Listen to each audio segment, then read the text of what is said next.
Alright, so recently, we had a new Sonic Central packed with new information on Sonic X Shadow Generations. This included new gameplay footage, some trailers, and a few new surprises here and there. So there's a lot to unpack here, so let's take our time to discuss this step by step. But before we delve into that, let me talk about this fascinating revelation I came across a few weeks before the presentation. Trust me, you're going to want to stay for this one. So, a while ago, the Sonic Japanese channel released a new promo image for the game, and it looks incredible. Like, look at the composition here. The contrasting colors, the looming figures of the Time Eater and Black Doom. Like, man, they really cooked with this one. I don't know who Sonic Team hired this time around for the renders, but they've been doing a phenomenal job with these promo images. It's better than any of the promo art we saw for Frontiers last year. They're seriously going all out to make this feel special for a re-release of an old title. Now, looking closely at the image, we can see some exciting details. On the left, we see modern Sonic walking up to the Time Eater, but his shadow is casting classic Sonic silhouette, as you can tell from the rounder proportions of his body. From the notable blue lighting on the stage, his background seems to take place on Speed Highway, and as for Shadow, his silhouette has one of his Doom wings spread out. His background appears to take place in Radical Highway, as seen in the gameplay footage released so far. You can see some twisting buildings in the background like a kaleidoscope. Okay, now here's the cool part that I really wanted to discuss. Black Doom is seen sporting a new form, which doesn't seem like anything we've seen before. At first, I didn't overthink it, I just thought that it was a new look for a potential final boss fight, you know, Eldritch Abomination that we've seen before. But then I saw some posts on Twitter comparing it to a biblically accurate angel, specifically an Ophanim. Now, in case you don't know, Ophanims are known as the guardians of God's throne in the Hebrew Bible. They're first mentioned in the chariot vision in the book of Ezekiel, chapter 1, verse 1 through 2. They're described as a being with 4 wheels covered in eyes. They move alongside winged cherubims, which is another type of angels beneath the throne of God. Curiously, this isn't the first biblical reference in Shadow's history. The more I thought about it while writing the script, the more obvious it became. Think about it for a second. In Sonic Adventure 2, he died to save the world, only to be resurrected again. He was raised and conceived artificially by a young woman named Maria, dressed in blue and white. In Shadow 05, a devil-like creature tempts him to go to the dark side and commit sin. Heck, his final boss form is literally called Devil Doom. In Sonic 06, yet another devil-like creature tempts him, and when the world turns against him, he is captured and sealed away in a suspicious-looking pose resembling that of a cross. The character of Mephiles is an obvious reference to Mephistopheles, the literal devil from German folklore, but in the same game, you had Iblis, which if you don't know, is the Arabic name for Satan in Islam. But now, the references still don't end there. See, I found it very odd how we're suddenly fighting Metal Overlord as, unlike the other bosses confirmed so far, he doesn't seem to have any connection to Shadow. That is, until I found this one tweet by a user called Cephas00, where apparently, in the Japanese version of Sonic Heroes, Metal Overlord quotes an extract from the Bible that describes the Leviathan, an ancient water sea serpent that is meant to be a symbol of God's power of creation. I am the one who looks down on all that is proud, the kind of all things reigning over all the proud beasts. Metal Overlord. It looks down on all that are haughty. It is king over all that are proud. Of all the creatures, it is the proudest. It is the king of beasts. Job chapter 41, verse 34. But wait! There's more! But just when you thought that the rabbit hole couldn't get any deeper, it twisted again, proving there is always further for us to fall. In Sonic Frontiers, there's a mini-boss called Fortress, and if you look at him from above, you will see that he resembles a biblically accurate angel like a seraphim. In fact, the robots and titans in that entire game were inspired by Evangelion, an anime that's ripe with biblical imagery. But okay, why does any of this matter? Well, the island that houses the Fortress mini-boss is the same island we're visiting in Sonic X Shadow, Chaos Island. I'm the Messiah. I am Sega! Jesus.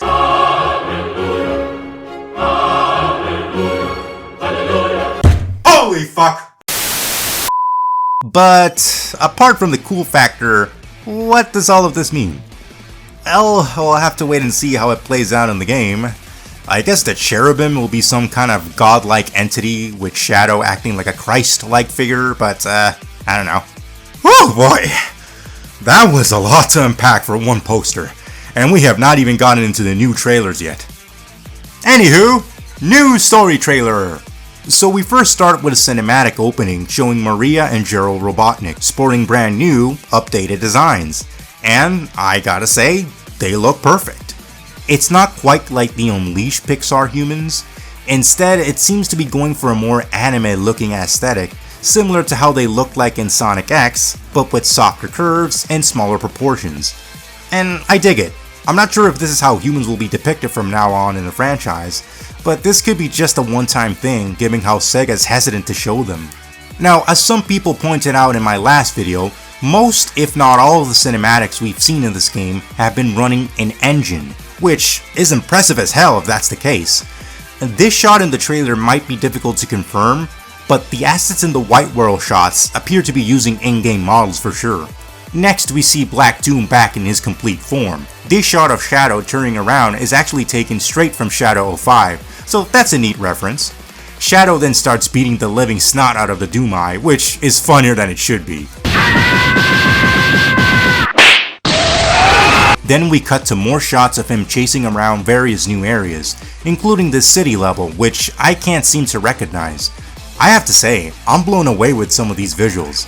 While psychedelic environments like these are common in your typical AAA titles, they are new grounds for Sonic. To put things into perspective, when this game was first announced, the most I expected was just a pack of levels in the same vein as the original generations.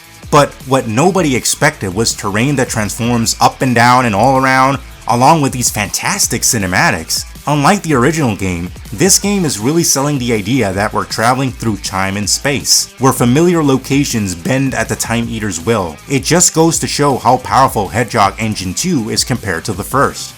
Anywho, in this shot, we see more Radical Highway, and if you look closely, you can see what looks like the iconic blimp on the left side. We then get more shots of Sunset Heights, which confused me at first as unlike the name implies, the level seems to take place on a cloudy day with rain. We then get this beautiful shot of Chaos Island as we grind a rail upwards with a shot of the volcano erupting in the background.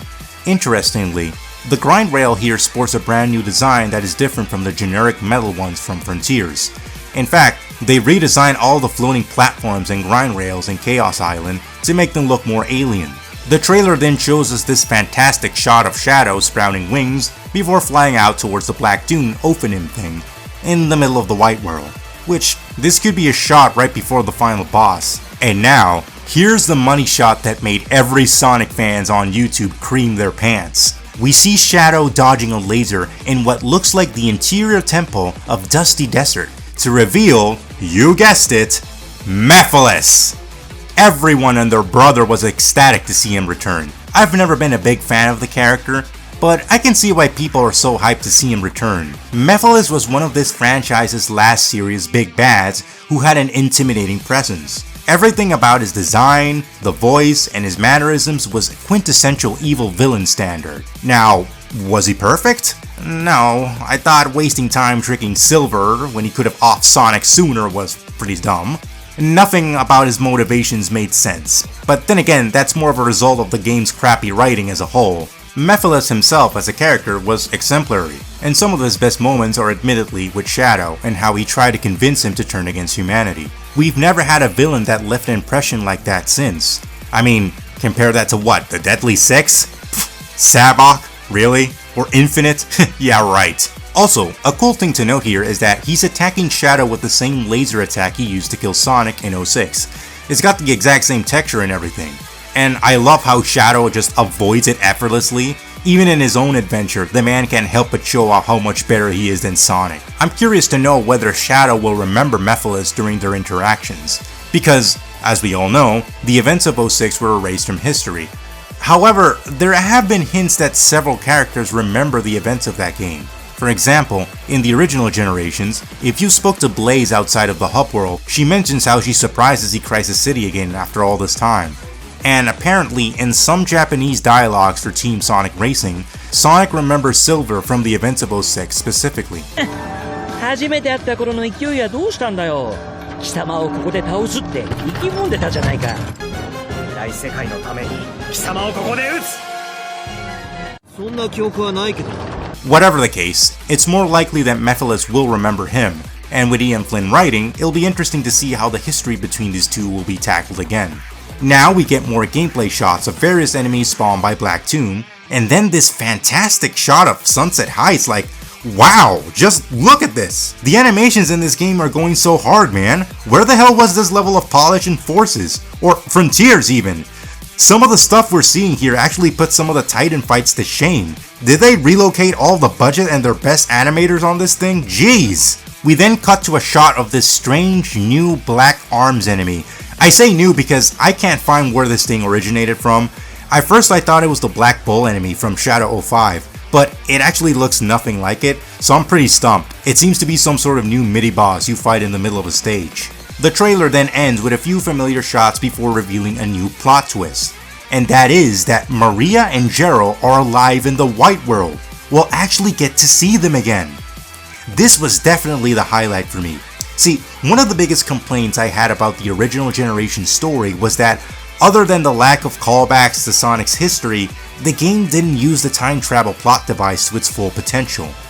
The plot just treated the zones as mindless obstacles you had to beat, and even some of the interactions with the classic characters were blasé. On the other hand, Shadow Generations brings back past characters, not just for the fan service, but also for their strong and rich history. This is what I think makes a good time travel story. Sure, there are the fun cause and effect shenanigans, but what elevates them are the unique connections that these characters have with one another, and how their past molds them into who they are. Bringing them from the past opens so many opportunities for a deep character study and a potential character progression. So I'm excited to see how this will be handled. Curiously, Ian Flynn, the writer of this game, explored this exact same scenario years ago in the Archie Comics issue 171.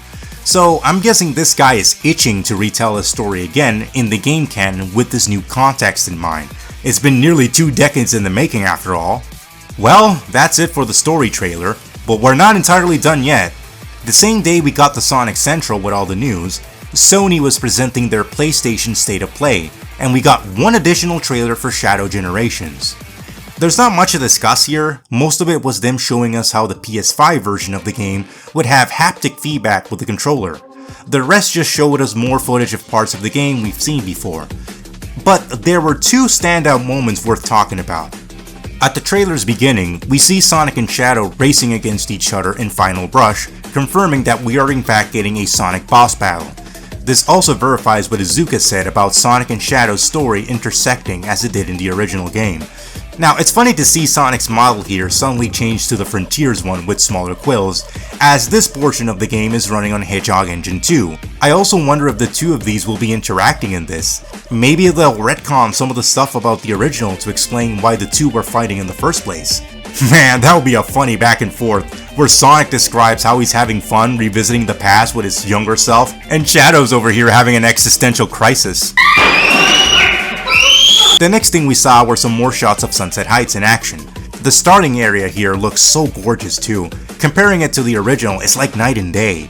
The lighting is far more dynamic, it blends nicely with the shadows, and the graphics are far more crisper this time. I just love the lovely use of God rays in certain sections too. It brings out so much life to the environment. Okay, so that should wrap it up regarding game trailers, but just as I thought we were done, they then threw another curveball at us. They revealed that a movie character pack will be added to the game as a final surprise. This pack will include a level based on Tokyo from the Sonic movie and a Shadow skin voiced by Keanu Reeves. Yes, it's going to be Keanu Reeves himself. This is a significant development for the Sonic game franchise, as it marks the first time a movie star has voiced a character in the games. I'm guessing that when Keanu signed up from the movies, his contract must have contained additional duties for the game's DLC.